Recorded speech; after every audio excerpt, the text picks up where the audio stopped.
What's up guys, Everything Apple Pro here, and Google's just dropped two brand new phones. One more expensive 6P and one cheaper alternative, the 5X. So in this video, I wanted to do a full comparison of the new Nexus 5X to the already released iPhone 6s. Now the Nexus 5X is a cheaper phone. It's meant for people on a budget, but at the same time, it's extremely capable as well. So I was curious, how does this thing stack up against an iPhone 6s, even though there is quite a big price difference? Is the price justifiable on the 6s compared to the 5X or vice versa? So whether or not you're even buying one of these, I was really curious to see how a cheaper phone stacks up to a $700 phone from Apple. Now the history behind the Nexus phones were pretty much to provide everybody with a phone, a cheap alternative to the more expensive brands while not sacrificing quality. And the Nexus 5X continues that tradition. It starts at $379. I mean, that's pretty much affordable, an unlocked phone for everybody. And this thing has so much going for it.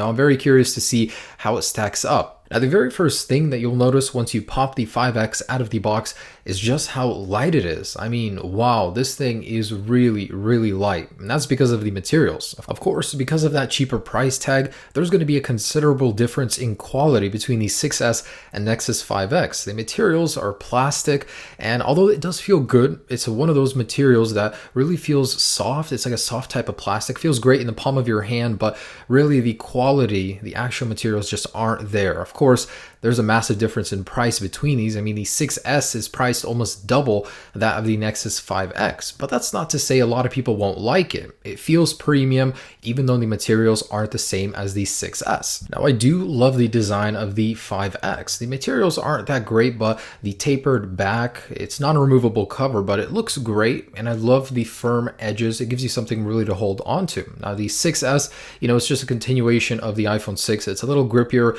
a little bit easier to hold, but still rounded. Not personally my taste. I loved the 5S and 5 design, but both do look great. But how's the usability? So after picking both of these phones up, and I've had lots of time with the 6S, I can tell you that the 5X is probably easier to hold. However, when it comes to using the phone with one hand, the 6S with that smaller display, it will actually take first place. And it's a little grippier after the redesign, so you kind of have a little bit more chunkier design to hold on to. The edges on the 5X, however, make it so it doesn't slip out of your hand as much. You definitely have something more to grab onto, but as you can see, the reach of your thumb isn't as great on the 5X. You're not going to be able to reach all the way up into the corner, so you have a little bit more maneuverability on the 6S. So if you guys constantly use your phones with one hand, the 6S is going to be the phone for you. And in terms of the actual numbers, here's what you're looking at. So the 5X feels really light for its size, when in reality it's not that far behind the 6S. So although the 5X is considered a budget phone, Google didn't skimp on the display. They actually put a really nice one in.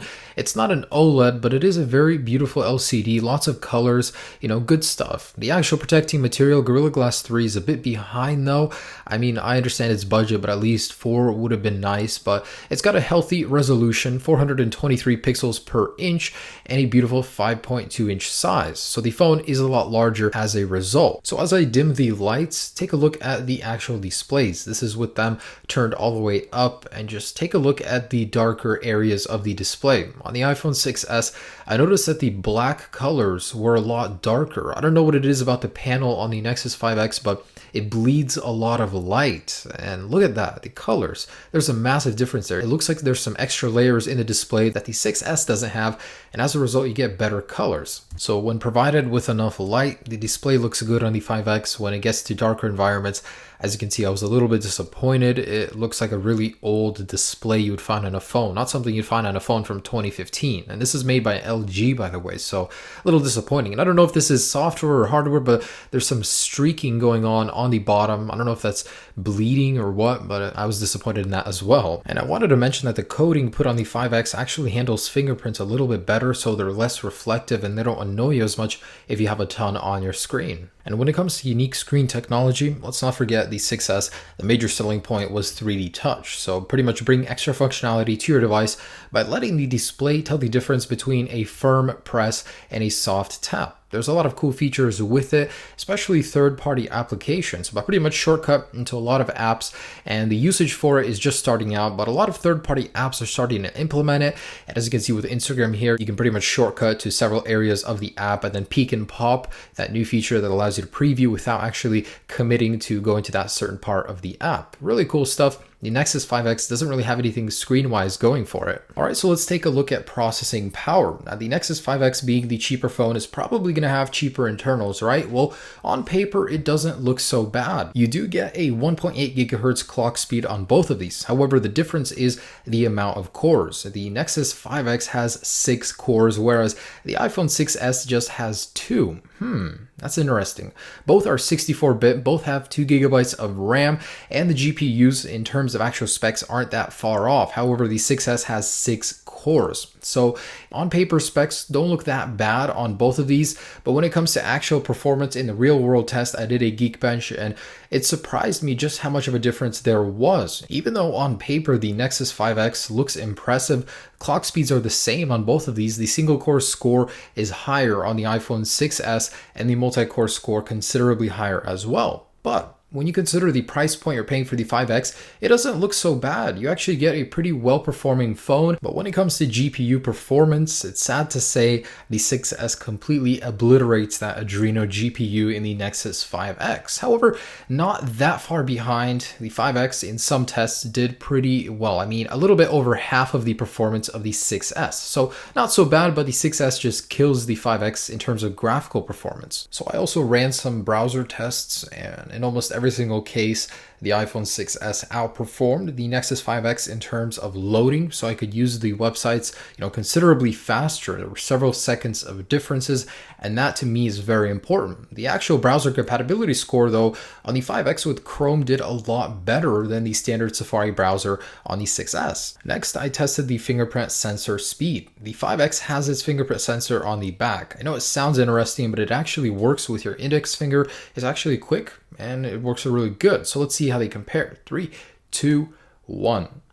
And wow, that's actually pretty fast. In most cases, it's up to the speed of the 6S. Sometimes I'll get a read error, but it's actually wicked fast for such a cheap phone. Well done, Google. Now, wireless-wise, I'm pretty surprised. The Nexus 5X comes well equipped with Wi-Fi and LTE speeds capable of speeds matching the 6S and Bluetooth 4.2. And battery-wise, you got a much bigger battery on the 5X. However, it's not as well optimized. Users are reporting a lot better battery life on the 6S than on the 5X. There's no official numbers for standby or stuff like that yet.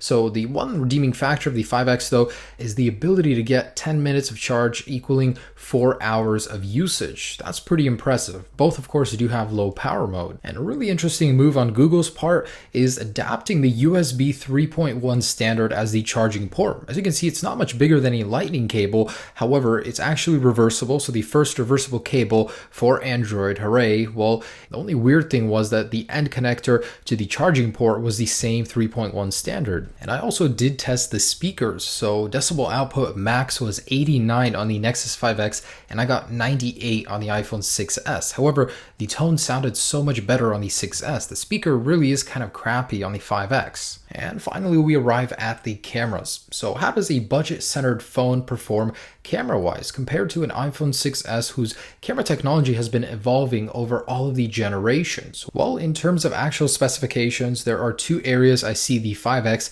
exceeding the 6s. One is the actual size of the pixels on the camera sensor, 1.55 versus 1.22. That means you're going to get more light in low light conditions on the same sensor. The megapixel count is higher and the aperture is lower. So all around this should be better in low light, right? And before I show you the quality, just wanted to mention that both cameras do protrude. The 6S is a lot less noticeable, but the 5X doesn't look too bad. So actual quality, look at this. So the actual 5X doesn't enable 60 frames per second video. It's capable of it, the sensor has, but you don't get that functionality right now. And as a result, the video looks so stuttery, and the image stabilization, even though it's video on both, isn't very good at all. The 6S does it very well. So I wanted to mention focus because the 5X doesn't do it very well. It has laser assisted infrared focus. It's a whole mouthful, but point is, it just doesn't do it very well. The focus pixels on the 6S are very good, very sharp, very responsive to focus when you move the camera. So in terms of actual color, the 6S, I mean, there's a night and day comparison. Really, the 6S does so well. The 5X, it doesn't do very well. Very bland looking colors. Front-facing cameras, though, pretty much the same in terms of specifications. I don't know why the 6S is still stuck on 720p, but it does have True Tone Flash, which is actually a pretty cool and redeeming factor of the 6S. And I can't forget live photos. So at first I didn't think much of this feature, but it's actually really nice to have. Live photos bring your photos to life by recording a couple of seconds of video before and after the photo is taken, and it gives a sense of life to your photos. So looking back at some pictures I've taken, can't help but relive memories a little bit better. It's just for the nostalgia factor. I really like live photos. And let's talk pricing. So the 6S is almost double the price of the 5X. The 5X is only sold off contract, so that's the only price I'll be mentioning, and you only get 16 and 32 on the 5X. So a little disappointing there, but for a budget phone, man, you really do get a lot. The biggest bang for your buck, the 5X, $379, 16 gigabytes. Man, this is a great phone for that price. So for a plastic phone made by LG starting at $379, I was very impressed by this phone. It doesn't do anywhere near as good as the 6S in performance and camera performance, but it does keep up, a few steps behind, but at the price point, it's hard to complain. So if any of these things appeal to you for the 5X, go ahead and choose it over the 6S, but you got to consider the fact that these phones really aren't competing on the same scale. Both are great phones, but the 6S, I mean, it's just that much better. It has a lot more going for it feature-wise and in terms of performance as well. So thanks so much for watching, guys. With these videos, it's just interesting for me to see. The price difference between these phones is so massive. I wanted to see how far behind Google was or if it was ahead, and clearly they're doing very well with their Nexus series. The 6P is going to be in very soon. I'm going to be doing more tests with that. I'm very excited for that one, but thanks so much for watching. Check out some more comparison videos if you're browsing for phones. I mean, it doesn't hurt to research some more brands. Have a great day. Enjoy some other videos I have on my channel and subscribe if you haven't already. Peace.